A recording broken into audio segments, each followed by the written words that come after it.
Okay, so what is value pricing? It's prioritizing the outputs for your client versus the inputs of you.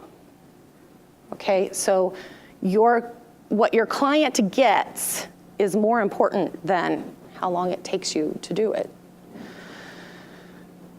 Nobody really cares how long it takes you to do it. And as experienced developers, you're faster at it, right? So you're making less money by the hour because you're better. And shouldn't they be paying more because you are? Because you know what the pitfalls are, you know how to avoid some of those things?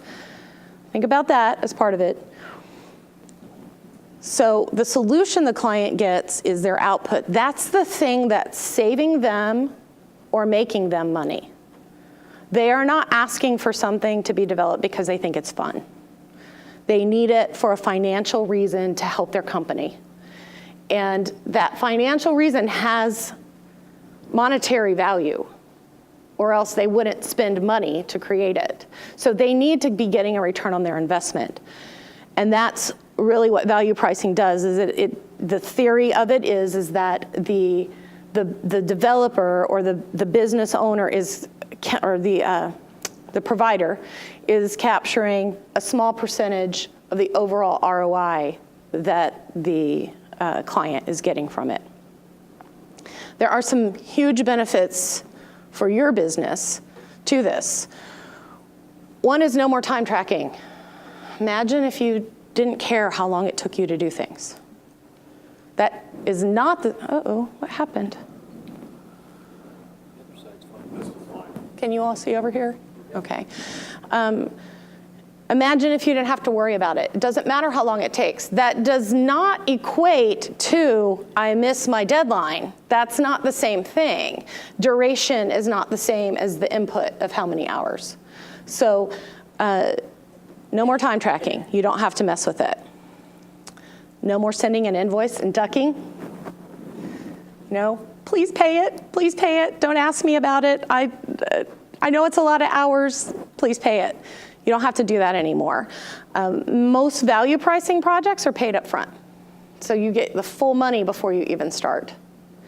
One of the benefits of that as well, your money conversation's out of the way.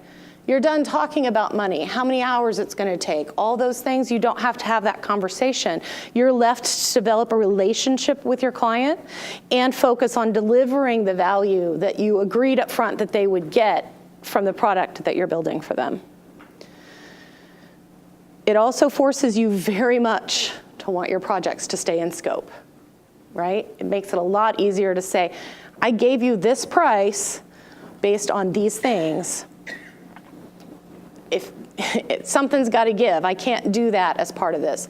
That also doesn't mean you're really tough and you won't make little tweaks. Of course you'll make little tweaks. That's not the same thing as a change. If you're not sold on this, that's okay. I'm actually not here to convince all of you to change your business model. I'm not in that business. I'm just here to expose you to that.